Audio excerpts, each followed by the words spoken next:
There's a lot of pressure to wear the right clothes for every situation, but the clothes don't make the man. With Mack Weldon, you can build a wardrobe that looks polished in any setting and tells the world you stay you wherever you go.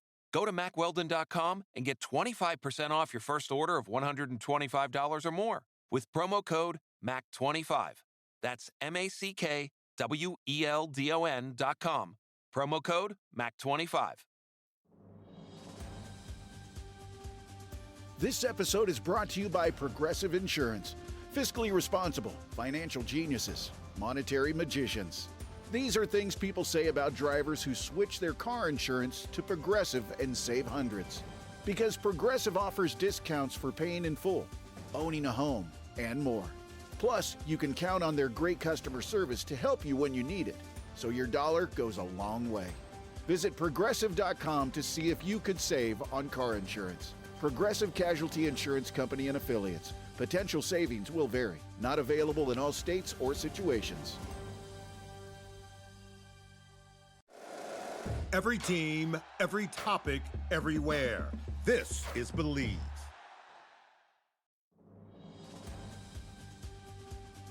This episode is brought to you by Progressive Insurance.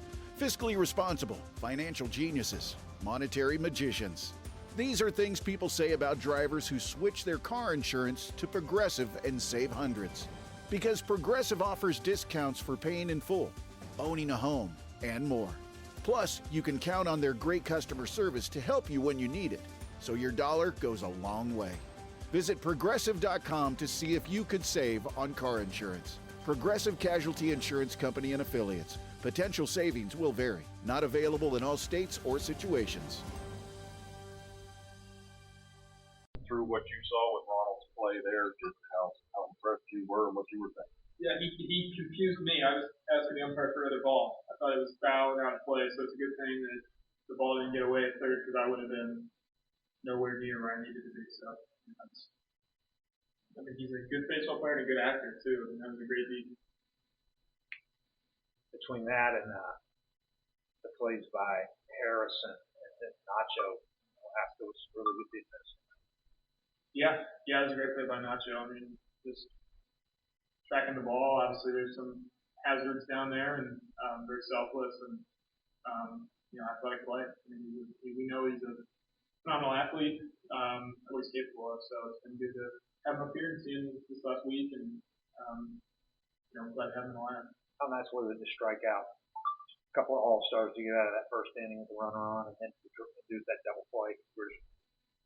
Yeah, nice. I mean, they're a little more patient offense. I don't want to, be wrong, but I think they're maybe the lowest swing rate in baseball right now. So that's generally indicative of a pretty good offense. They know what they want to do.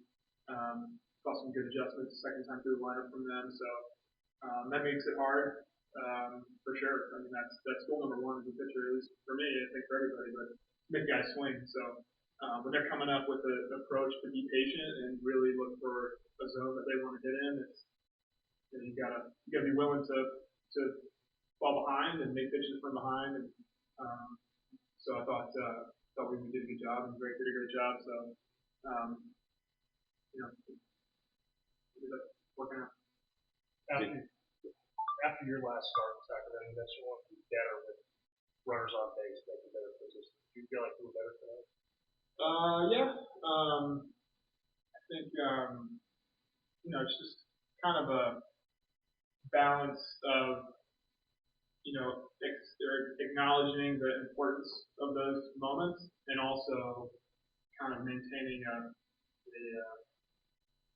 kind of calm and patient demeanor at the same time. You do have to acknowledge that those are big moments and big pitches, consequently, but there's nothing to do besides kind of refocus on what matters and your strengths. So that was definitely something I worked on. We talked about this break, and kind of an emphasis coming into the start. How encouraging is that after a little bit of layoff like that to have a slider that was as consistent as yours was tonight? Yeah. It was I feel like it's been pretty consistent. It just seems like the one or two mistakes with it that I make in a game just cost me. And, that's how it goes. But it's playing well, and I've been confident in it. So like I'm saying, with their patience in general through the lineup, it can be tough to rely on that strike the ball chase pitch sometimes, but they had some really good takes and some really good at bats where they laid off some good ones. So I think Baldy just mixed well to keep them kind of off of it enough, and ended up making it work. At what point in time did you even know that Ron was throwing that ball? Was the roar of the crowd something? Yeah, the reaction of everybody's heads turning to third base. Like I said, I was asking for a ball from the umpire, so I'm glad that it was a good throw because, like I said, I was not going to be where I needed to be. I was not where I needed to be.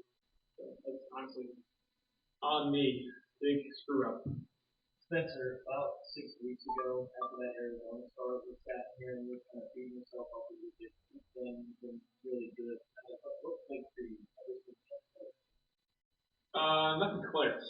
I think there was a conscious kind of reset just on establishing strengths and kind of taking a step back and take a couple steps forward.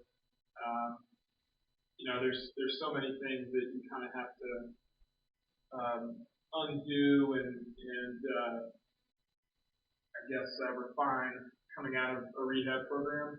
It's not something I had to focus on when I had Tommy John in 2019 because the 2020 season got cut short. So there was kind of a period built in for me to do a lot of those things, and I'm trying to do a lot of it now this season. And it's different, and obviously this is the highest level of baseball, so you don't have a lot of room to work on things in the game. But sometimes you kind of have to accept that that's where you are. So, and I think just being on the same page with the catchers and with what's going to give us the best chance to succeed, and kind of them making sure that I stay within the parameters of what I'm capable of doing. I think that was a big focus at that point. Fast start for both you and the offense. What do you think having that week or so off can do for the club? Yeah, I think I don't know, honestly. It's a complicated question. I think some guys probably benefited from really getting away from it, and other guys like myself, I threw a bullpen and kind of stayed active and really worked on some stuff.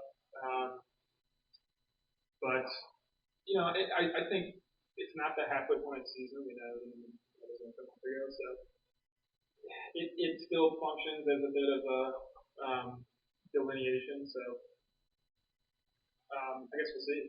We'll see what it does. But we know that whatever the statistical probability of us, having the season from here on that we want to have, whatever that is, doesn't really matter. Ultimately, we've got to show up every day, and our job for the rest of the season is to try to win the game we're playing today. So once the game starts, that can be the only focus, and I think that's the best chance. Thanks.